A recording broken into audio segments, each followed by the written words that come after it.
Hello students welcome back to your own favourite channel plus two education aspirants.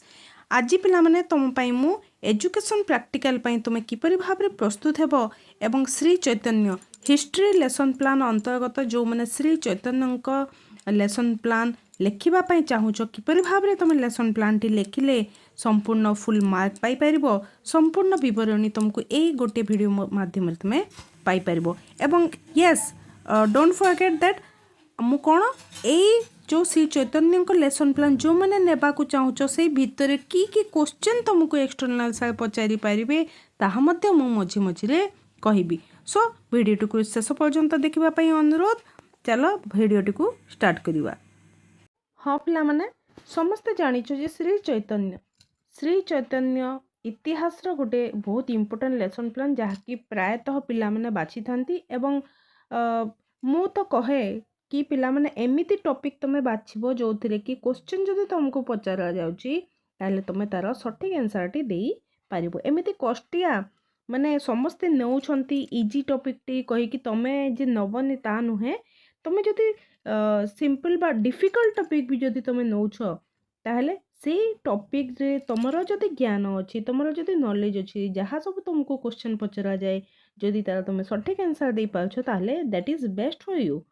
Okay ताहले प्रथमतः तुम देखिबो जे ए जो fast corner रे अछि फास्ट पेज तुमरो लेसन प्लान रो तो फास्ट पेज रे कोन रहिछि देखो तारीख लिखाई छि। से तारीख रे तुमको किछि लिखिबार आवश्यकता नाही, स्कूल भी लिखिबार आवश्यकता नाही। यस श्रेणी तुम लिखिबो ए जो श्री चैतन्य पाठटी एया होछि क्लास 6 रो। ओके क्लास 6 रो 6th श्रेणी रो। देन एज केते हबो 12 प्लस हबो हैला। देन निर्घंट समय सीमा केते हबो पिला माने 45 मिनिट अधा लिखि थांती किंतु तुमे माने निहाती भाबरे 40 मिनिट लिखिबो हैला।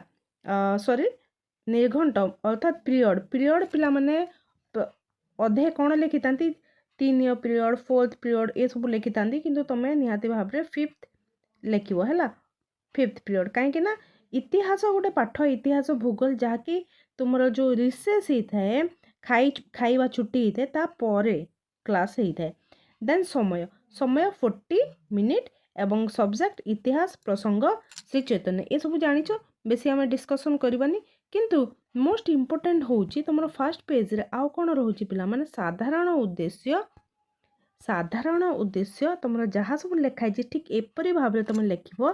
छात्र छात्री मानक मनरे इतिहास पाठ प्रति आग्रह सृष्टि करिबा, इतिहास शिक्षादान माध्यम से चिंता और कल्पना शक्तिर विकास। ओके कल्पना ये जो कौन रक्तर नुह शक्तिर विकास साधन करबा। तुम जिते गोटे खातार जिते कॉपी करूछ पिला माने ताको टिके बुझ एक्जाक्टली जहाँ लिखाई ताको लेख। ओके किंतु तार किसी गोटे निर्दिष्ट मीनिंग होउतबा कथा जेमिति ए पिलाटी लिखिछि चिंता और कल्पना रक्तर हैला शक्तिर विकास साधन करबा संगे संगे समय ज्ञान जागृत करबा, अतीतर घटनावली सहित परिचित कराई वर्तमान समय सहित समन्वय स्थापन पूर्वक इतिहास मूल्यांकन मापक करबा। ओके तो भल भाव देखिबो एवं लेखिबो एमितिका तुम जो सिंगल लेसन प्लान लेखुच बहुत इंपोर्टेंट। सिंगल लेसन प्लान जो लेखुच फास्ट तुम जहाँ जो कॉपी रू भी तुम कॉपी कर जो मु दउची यहाँ भी जब तुम लेखुच भल भाव थे पढ़ तापर लेखिब है। जदि कौन स्थान में मुझे तुमको भूल कहूँ कहनी जदि से डाउट होची ताले तुम कमेंट सेक्शन रे लिखिकी पचार। देन आमर आउ गोटे सेक्शन रही फास्ट पेज रे उपकरण केते प्रकार पिला माने मु बारंबार कहूँ 3 प्रकार होती। गोटे हूँ तुम दृश्य उपकरण है, दृश्य उपकरण आउ गोटे हूँ श्राव्य उपकरण है, श्राव्य उपकरण आउटे हूँ दृश्य श्राव्य उपकरण जहाँकि visual aid audio aid and audio visual aid. जो भी तुम उपकरण नहीं कि जाउछो से भितर तुम कई प्रकार तुम टीचिंग एड्स नहीं कि आसीचो बोली पचारि पारे। श्री चैतन्य निमित्त की टीचिंग एड्स रही पिला देख समय रेखा इज बहुत बहुत इंपोर्टेंट एंड श्री चैतन्य फोटोचित्र ये दुईटी चित्र तुमको नहीं कि जीवाको ही पड़ो। बहिर किसी आवश्यकता नहीं, इतिहास पठन में बहिर आवश्यकता नहीं। समय रेखा एवं श्री चैतन्य फोटो चित्र तुमको एक्सटर्नाल साल मागिबे ही मागिबे। ओके आउ पारे तुमको समय रेखा बाबद किसी क्वेश्चन भी पचारि पारंती। देन मोस्ट इम्पोर्टेंट होची तुमरो स्पेसिफिक एम। भिडियोटी हुए तो बेसी टिके लंबा हो पारे पिला माने तमे स्पीड करके देखिपार। ओके श्री चैतन्य जीवनी बहुत सुंदर भाव में स्पेसिफिक एम लिखाई एक्जाक्टली एमती लिखि दियो तुमको फुल मार्क पाइजिवो।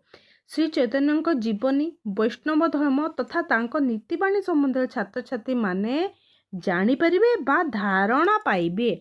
जणाइबी हेबो नाही केबे भी हला तुमे कौन करिवो सेथिरे मतलब नहीं पिला माने कौन जे ग्रहण करिवे ताहा मोस्ट इम्पोर्टेंट रहूची। श्री चैतन्य ओडिशा रे की परिवर्तन आनी ताहा हृदयंगम करिपारिबे। किए हृदयंगम करिवे छात्र छात्री माने हृदयंगम करिपारिबे ता लेखिबो। वैष्णव धर्म रे प्रचार प्रसार पई से कौन करथिले छात्र छात्री माने जानिबे एवं उपयोग करि पारिबे। बुझी होउची यस। तो प्रणाली कौन रहिबो 5P मॉडल रहिबो। कौन कौन रहिची प्रविध तुम प्रदर्शनी आलोचना वर्णना गल्पकथन व्याख्यामूलक आलोचना इत्यादि यही माध्यम कौ माध्यम तुम पाठ पढ़ाटी सार तुम ये जो 5टी सोपान कौन कौन 5टी सोपान अच्छी 5P मॉडल तो तुम कहीदेल ताहले 5P मॉडल की सोपान रही कहल से 5टी ना तुम निहाती भाव मन रखिबो। Okay coming to the second page of your lesson plan and fast tip मुझे जे प्रथम सोपान पिला माने एठी जो पिलाटी लिखी किछिटा भूल भाल अच्छे जो तुमको करेक्शन करदेवी। फास्ट नंबर तुम सीरियल नंबर देख एठार लिखाई सीरियल नंबर तुम 1 लिखिबो ता सहित एठारे कौन लिखिबो एठारे ही लिखिबो प्रथम सोपान नियोजन कोठार लिखिबो एठार लिखिबो नियोजन। ओके नियोजन एई लाइन रे तुम लिखिबो। विषय कौन मेटर कौन रहिबो पूर्व ज्ञान आधारित प्रश्न पचारि प्रसंग रे उपनीत हेबा। ठीक अच्छे तुम यही सोपान कौन हेबो यही सोपान रे शिक्षक शिक्षार्थी माननकु एनगेज करिवे नियोजित करिवे एवं सेमानकु पूर्व ज्ञान संबंधित किछि प्रसंग भित्तिक प्रश्न पचारिबे एवं से प्रश्न गुड़िक आधार रे जो उत्तरटी से पाइबे से उत्तर आधार रे से कौन प्रसंग रे उपनीत हेबे। ए होची हमर नियोजन स्टेप रो उद्देश्य। ठीक अच्छे सबू स्टेप रो उद्देश्य तुम भल भाव में जानी था जेपरि कि तुमको एक्सटर्नाल सर जहाँ पचारे तुम सठिक भाव में आंसर देबो एवं 30 रु 30 मार्क तुम खाता रे रहिबो। 30 मार्क्स तुम प्रैक्टिकल रे तुम पाई पारिबो जेहेतु 30 रु 30 बहुत मिसलेनियस 30 रु 30 एक्जाक्टली दे नथांती नहले भी 28 29 निहाती भाव में तुम पाइजिवो। ओके तो देख किछिटा क्वेश्चन एठा जे श्री चैतन्य ए लेसन प्लान रु लिखिबो किछिटा भूल भार रही जेमिति कि देख भारत रे बसवास करथबा केते गुडी धर्मर नाम कुह भारत रे बसवास करुथवा लोक मानकर केते गुडी धर्मर ना कुह बा भारत रे प्रचलित थिबा केते गुडी धर्मर ना कुह केते गुडी धर्म प्रचारकक नाम कुह। ठीक अछि नाम संकीर्तन मंडली रो काहारे फोटो चित्र थाए। ओके देन वैष्णव धर्मर प्रचारक किए थिले वैष्णव धर्मर प्रचारक तमर किए श्री चैतन्य थिले तक श्री चैतन्य प्रसंग रे लिखिबो। तापरे सिचुएशन 2 रे कोन होला एठाया शिक्षक श्री चैतन्यक चित्र देखैबे एवं एहा किए बोली पचारिबे एवं उपरोक्त प्रश्न गुड़िकर यथार्थ उत्तर पाई सारा परे कलापटा स्थित प्रसंग स्थानटी को पूरण करिबे। हेगला नियोजन स्टेप संपूर्ण। देन सेकेंड स्टेप रे कोन रहिबो सेकेंड स्टेप रे तुम रहिबो एक्सप्लोर करिवे पिला माने कोन करिवे नूतन ज्ञान को एक्सप्लोर करिवे। स्टेप 2 लिखा हबो एठारे कोन हेबो तुम एक्सप्लोर बा आविष्कार। ओके ए आविष्कार लिखिबो कोन मैटर रे कोन हबो मैटर रे हबो नूतन ज्ञान प्रदान। नूतन ज्ञान कौन प्रदान हेबे दियाजिबो सेमानंकु सेमाने कौन एक्सप्लोर करिवे श्री चैतन्यक जीवनी श्री चैतन्यक कृष्ण प्रेम ओडिशा रे तांकर प्रभाव कौन थिला कृष्ण भक्ति बा भक्ति आंदोलन प्रभाव कौन थिला ए सब गुड़िक विषय से माने एक्सप्लोर करिवे एवं नूतन ज्ञान रे एहा लेखा जीवो। ओके एतिकी बुझीगलो। एही सोपान रे कौन हबो एही सोपान रे शिक्षक जेते जण पिला थिबे छात्र छात्री थिबे सेमानंकु नै दल गठन करिवे किपरि 5 ରୁ 6 ଜଣ ଛାତ୍ରଛାତ୍ରୀଙ୍କୁ ନେଇ ଗୋटे ଗୋटे ଦଳ ଗଠନ କରିବେ, ସେମାନଙ୍କୁ ପ୍ରଶ୍ନ କାର୍ଡ଼ ଦେବେ ଏବଂ ସେମାନଙ୍କୁ କ'ଣ କହିବେ, ପ୍ରଶ୍ନ କାର୍ଡ଼ ତ ପରେ ଦେବେ, ତ ସେମାନଙ୍କୁ ମାନେ ଉକ୍ତ ପ୍ରସଙ୍ଗଟିକୁ ଶ୍ରୀ ଚୈତନ୍ୟଙ୍କ ପ୍ରସଙ୍ଗଟିକୁ ବହିରୁ ଭଲ ଭାବରେ ଶାନ୍ତି ଶୃଙ୍ଖଳାର ସହିତ ପଢ଼ିବା ପାଇଁ କହିବେ ଏବଂ ସେମାନଙ୍କୁ କ'ଣ ପୂର୍ଣ୍ଣ ସ୍ୱାଧୀନତା ପ୍ରଦାନ କରିବେ। ଠିକ୍, ଏବଂ ଏହା ସହିତ ସେମାନେ ଯେଉଁ ପାଠ ପଢ଼ିବେ ଏହା ସହିତ ସେମାନଙ୍କୁ ଉପଯୁକ୍ତ ଶୈକ୍ଷିକ ଉପକରଣ ଯଥା ଗ୍ଲୋବ୍, ଫଟୋଚିତ୍ର, ସମୟରେଖା, ଏଇ ଜାଗାରେ ସମୟରେଖା କଳାପଟା ସହିତ ବିବି ୱାର୍କରେ ତୁମେ ପେଷ୍ଟ କରିବ। ଠିକ୍, ତାଙ୍କ ଫଟୋଚିତ୍ର ମଧ୍ୟ ଏଇ ସ୍ଥାନରେ ତୁମେ ପେଷ୍ଟ କରିବ। ତ ତାଙ୍କ ବିଷୟରେ ଏଇସବୁ ଜିନିଷ ସେମାନେ ଏକ୍ସପ୍ଲୋର କରିବେ ଏବଂ ସେ ପ୍ରଶ୍ନ କାର୍ଡ଼ର ଉତ୍ତର ନିଜେ ବାହାର କରିବେ ପାଠ ପଢ଼ିକିରି ଏବଂ ସେଟାକୁ ନିଜ ନିଜ ଦଳରେ ସେମାନେ ଡିସ୍କସନ୍ କରିବେ। ଏ ହେଉଛି ସେକେଣ୍ଡ ଷ୍ଟେପ୍, ଯାହାକି ଏକ୍ସପ୍ଲୋର କରିବେ। ହେଇଗଲା, ବୁଝିଲ? ତୃତୀୟ ସୋପାନକୁ ଆସିଯାଅ। ତୃତୀୟ ସୋପାନରେ ଆସିଯାଅ। ତୃତୀୟ ସୋପାନ ଯେଉଁଠାରୁ ଆରମ୍ଭ ହେଲା ପିଲାମାନେ, ସେଠାରେ 3 ଲେଖିବ, ତୃତୀୟ ସୋପାନର ନାଁ ଲେଖିବ, ତାପରେ ଯେ ଠିକ୍ ତା ସମ୍ମୁଖରେ ତୁମେ କ'ଣ ହେବ, ଏଠାରେ ପ୍ରତ୍ୟେକ ଦଳ ମୁହାଁମୁହିଁ, ଏ ତୃତୀୟ ସୋପାନର କାର୍ଯ୍ୟ, ତ ତା ସାମ୍ନାରେ ଲେଖିବ। ତା ତଳକୁ ତୁମେ ଏଇ ଯେଉଁ ଷ୍ଟାଇଲ୍ କରିକି ଲେଖୁଛ, ତା ଲେଖିଲେ କେତେ, ନ ଲେଖିଲେ କେତେ, ତୁମ ଖାତା ସୁନ୍ଦର ଦିଶିବା ପାଇଁ ସେମିତି ଲେଖୁଛ, ନଚେତ୍ ତୁମେ 3 ଲେଖିକି ଏମିତି ଲେଖିଦେଲେ ବି ଚଳିବ। ଓକେ, ଏମିତିଆ ଲେଖିକି ତା ତଳକୁ ତୁମେ ନିଜ ଇଚ୍ଛାରେ ଯାହା ଲେଖିପାରିଲ। ଓକେ, ଦେନ୍ ଏଠାରେ ପ୍ରତ୍ୟେକ ଦଳ କ'ଣ କରିବେ, ମୁହାଁମୁହିଁ ହେଇ ବସିବେ ଏବଂ ପରସ୍ପରକୁ ସେମାନେ ପ୍ରଶ୍ନ ପଚରାପଚରି ହେବେ। ସେମାନେ କେତେ ଦୂର ବୁଝିଛନ୍ତି, ସେମାନେ ଯଦି ଭଲ ଭାବରେ ବୁଝିଛନ୍ତି, ଏକ୍ସପ୍ଲୋର ଭଲ ଭାବରେ କରିଛନ୍ତି, ତାହେଲେ ତାକୁ ଭଲ ଭାବରେ ବ୍ୟାଖ୍ୟା କରିପାରୁଛନ୍ତି ନା ନାହିଁ, ତାହା ଏହି ଷ୍ଟେଜ୍ର ଗୁରୁତ୍ୱ ବା ମହତ୍ତ୍ୱ। ଓକେ, ତ ଏଠାରେ ପ୍ରଶ୍ନ କାର୍ଡ଼ ଗୁଡ଼ିକ ଦିଆଯିବ।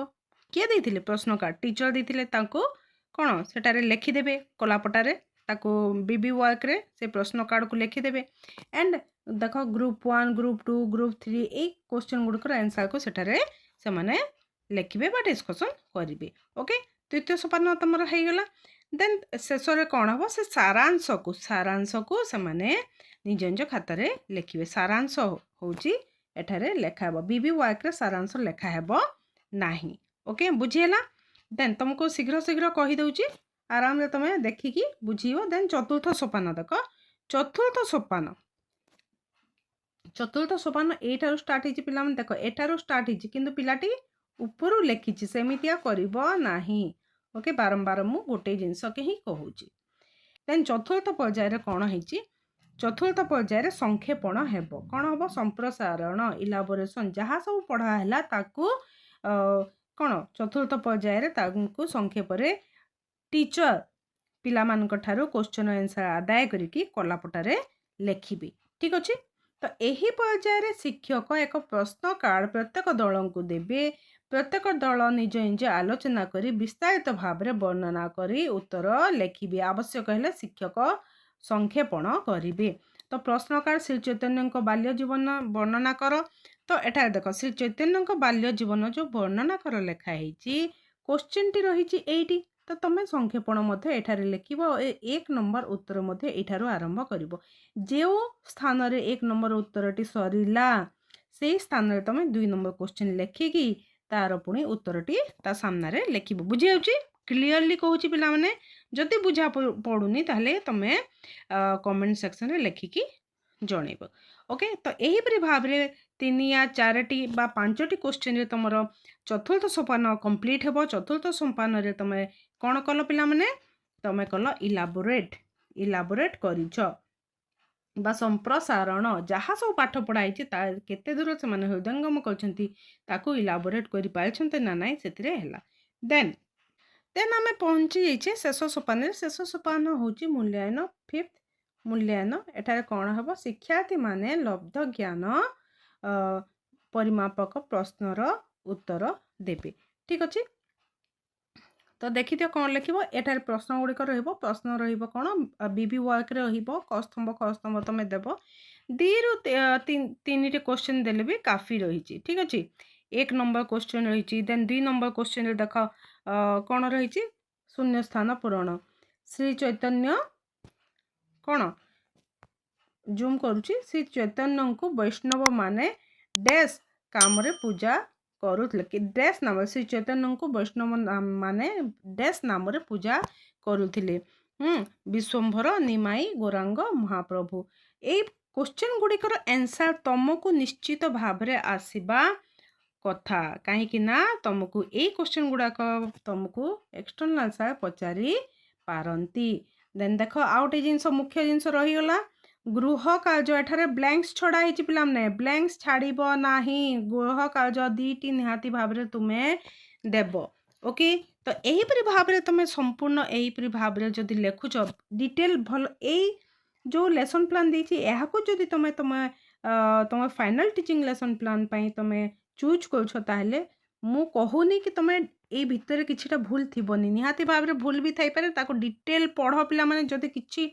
मु तुमको कौन ओभरऑल कही देछि को जगह कौन रहिबो एवं तुमे ताको डिटेल देख पढ़ गोटे गोटे करी तापर तुमे लेखिबो ओके ऑल द बेस्ट पिला माने तुम प्रैक्टिकल एग्जाम पई एवं प्रैक्टिकल एग्जाम पई काहर किछि समय रेखा आवश्यक ना किछि डाउट रहिछि तो आउ किछि तुम लेसन प्लान आवश्यक ता मते निश्चित भाव रे लेखिकी जणैबो जदि प्रैक्टिकल भाइबा एग्जाम पई प्रिपेयर्ड हबार अछि ता मध्ये कहिबो ओके पिला माने वर्तमान पई रहिली धन्यवाद जय माता दी।